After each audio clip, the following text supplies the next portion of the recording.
Assalamualaikum warahmatullahi wabarakatuh.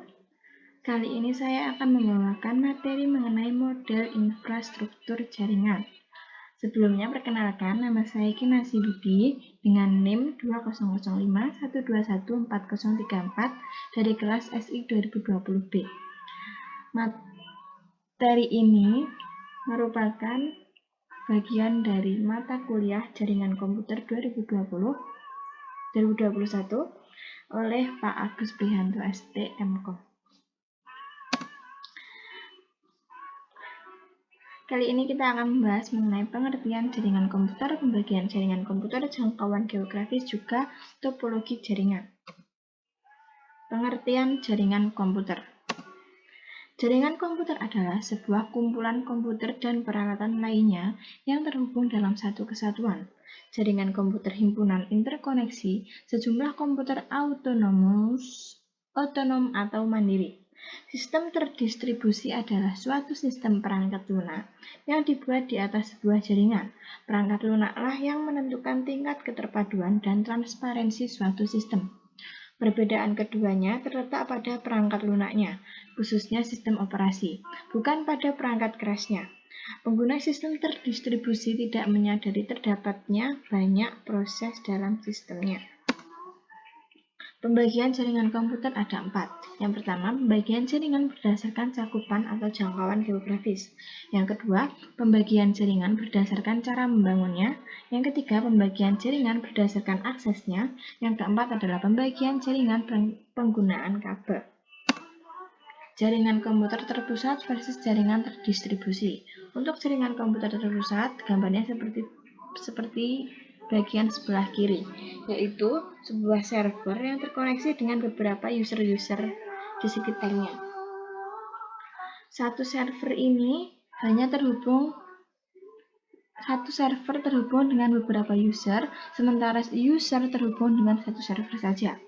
Kemudian untuk jaringan terdistribusi, beberapa server terhubung dengan beberapa user. Contohnya, user pertama terhubung dengan server, juga terhubung dengan server yang lainnya. Untuk user yang selanjutnya, bisa terhubung dengan satu server, dua server, ataupun tiga server, tergantung kebutuhan dari user tersebut. Selanjutnya adalah pembagian jaringan berdasarkan cakupan atau jangkauan geografis. Yang pertama ada PAN atau Personal Area Network, contohnya Bluetooth atau AirDA. Yang kedua ada LAN atau Local Area Network. Biasanya IP komputer tersusun masih dalam satu kelas, contohnya lab komputer. Untuk yang ketiga ada MAN atau Metropolitan Area Network, yaitu jaringan dalam satu kota atau wilayah. Yang terakhir ada WAN, yaitu Wide Area Network, yaitu jaringan yang telah mendunia, seperti internet. Berikut adalah gambar dari PAN, LAN, MAN, dan WAN. Untuk PAN, tadi kan dalam satu untuk personal, yaitu bisa laptop sendiri, laptop kakak, ataupun terhubung dengan smartphone, juga bisa dengan headset ataupun printer. Untuk yang LAN, lokal, seperti lab sekolah, bisa terhubung dengan beberapa komputer ataupun dengan printer. Untuk MAN, dalam suatu metropolitan, bisa terhubung ke dalam sekolah tinggi, bisa terhubung ke universitas, ataupun kebutuhan metropolitan yang lainnya. Untuk WAN, yaitu suatu jaringan yang terhubung di seluruh dunia, bisa menghubungkan antara negara-negara di dalam dunia. Selanjutnya adalah pembagian jaringan berdasarkan aksesnya. Ada dua, yaitu yang pertama ada intranet atau yang bisa diakses untuk kalangan internal. Yang kedua ada internet yang bisa diakses oleh publik. Untuk intranet hanya bisa diakses oleh kalangan internal, seperti contohnya pada suatu perusahaan. Suatu perusahaan memiliki sebuah data yang hanya bisa diakses oleh perusahaan tersebut, misalnya oleh pemimpin, oleh regional office, ataupun regional office yang lainnya. Untuk yang internet, yaitu suatu jaringan yang bisa diakses oleh publik. Siapapun bisa mengaksesnya. Selanjutnya ada pembagian jaringan berdasarkan cara membangunnya. Ini ada dua, yang pertama ada infrastruktur mode dan ad hoc mode. Yang infrastruktur mode yaitu seperti pada gambar. Satu access point bisa terhubung dengan wireless station, BSS, dan komputer lain. Untuk yang wired distribution system yang kedua, yang ISS, ini satu access point terhubung dengan wireless station, satu access point lagi terhubung dengan wireless station yang lainnya. Untuk untuk ad hoc mode atau IBSS, ini satu server terhubung dengan wireless station yang lainnya. Tapi wireless station yang lainnya ini saling terhubung satu sama lain. Selanjutnya ada pembagian jaringan penggunaan kabel.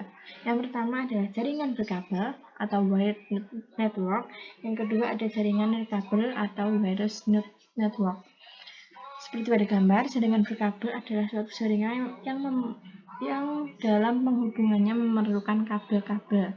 Yang jaringan nirkabel yaitu jaringan yang saat menghubungkannya tidak memerlukan kabel. Biasanya menggunakan sinyal Wi-Fi ataupun Bluetooth dan lain-lain. Selanjutnya adalah jaringan berdasarkan siarannya atau castingnya. Ada tiga, yang pertama ada unicast yaitu 1 ke 1, yang kedua ada broadcast 1 ke semua, yang ketiga ada multicast atau 1 ke grup. Untuk unicast seperti pada gambar yang pertama yaitu satu jaringan terhubung dengan satu jaringan yang lainnya.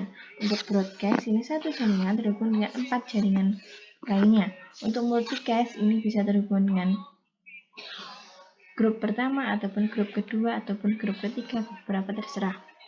Selanjutnya yaitu topologi jaringan. Yang pertama ada topologi bus.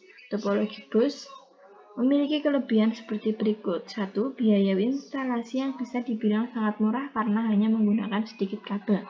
Yang kedua ada penambahan klien atau workstation baru dapat dilakukan dengan mudah. Yang ketiga ada topologi yang sangat sederhana dan mudah diaplikasikan. Untuk kekurangan topologi bus, yang pertama adalah jika salah satu kabel pada topologi jaringan bus putus atau bermasalah, hal tersebut dapat mengganggu komputer workstation atau klien yang lainnya. Untuk yang kedua yaitu proses sending atau mengirim dan receiving atau menerima data kurang efisien. Biasanya sering terjadi tabrakan data pada topologi ini. Topologi yang sangat jadul dan sulit dikembangkan. Untuk gambarnya seperti pada bagian bawah kiri, yaitu satu komputer ini akan tersambung dengan server menggunakan cara yang lurus seperti ini, topologi bus. Jadi ada satu aliran lurus, kemudian untuk membagi ke klien-kliennya tinggal dibagi seperti ini, satu. Selanjutnya ada topologi star. Topologi star memiliki kelebihan yaitu 1. Apabila salah satu komputer mengalami masalah, jaringan pada topologi ini tetap berjalan dan tidak mempengaruhi komputer yang lain. Yang kedua, bersifat fleksibel. Yang ketiga, tingkat keamanan bisa dibilang cukup baik daripada topologi bus. Kemudahan deteksi masalah cukup mudah jika terjadi kerusakan pada jaringan. Untuk kekurangannya, 1. Jika switch atau hub yang notabene sebagai titik pusat mengalami masalah, maka seluruh komputer yang terhubung pada topologi ini juga mengalami masalah. 2. Cukup membutuhkan banyak kabel, jadi biaya yang dikeluarkan bisa dibilang cukup mahal. Jaringan sangat tergantung pada terminal pusat. Seperti pada gambar, terminal pusat berada di tengah, lalu klien-klien yang terhubung berada di samping-sampingnya seperti ini membentuk sebuah bintang. Satu komputer ini memiliki satu jalur khusus kepada terminal pusat. Setiap komputer memiliki jalur khusus menuju terminal pusat. Selanjutnya ada topologi ring. Kelebihan topologi ring memiliki performa yang lebih baik daripada topologi bus. Mudah diimplementasikan, konfigurasi ulang dan instalasi perangkat baru bisa dibilang cukup mudah. Biaya instalasi cukup murah. Kekurangan topologi ring, satu kinerja komunikasi dalam topologi ini dinilai dari jumlah atau banyaknya titik atau node. Troubleshooting bisa dibilang cukup rumit. Tiga, jika salah satu koneksi putus, maka koneksi yang lain juga ikut putus. Yang terakhir ada pada topologi ini biasanya terjadi collision atau tabrakan data. Seperti pada gambar, sebuah komputer akan terhubung dengan bentuk menyerupai cincin atau lingkaran. Satu komputer terhubung dengan komputer yang lainnya dalam satu aliran. Selanjutnya ada topologi mesh. Kelebihan topologi mesh 1, jalur pengiriman data yang digunakan sangat banyak, jadi tidak perlu khawatir akan adanya tabrakan data atau collision. Yang kedua, besar bandwidth yang cukup lebar. Terakhir ada keamanan pada topologi ini bisa dibilang sangat baik. Kekurangannya, satu, proses instalasi jaringan pada topologi ini sangatlah rumit. Dua, membutuhkan banyak kabel. Tiga, memakan banyak biaya instalasi yang sangat mahal, dikarenakan membutuhkan banyak kabel. Seperti pada gambar di bawah ini. Satu komputer terhubung dengan seluruh komputer yang ada pada jaringan tersebut. Seperti pada gambar. Jadi, jika salah satu komputer mengalami kerusakan, tidak akan mempengaruhi komputer yang lainnya. Sekian presentasi dari saya. Jika ada pertanyaan, saran dan kritik bisa ditinggalkan di kolom komentar. Jangan lupa like. Terima kasih. Wassalamualaikum warahmatullahi wabarakatuh.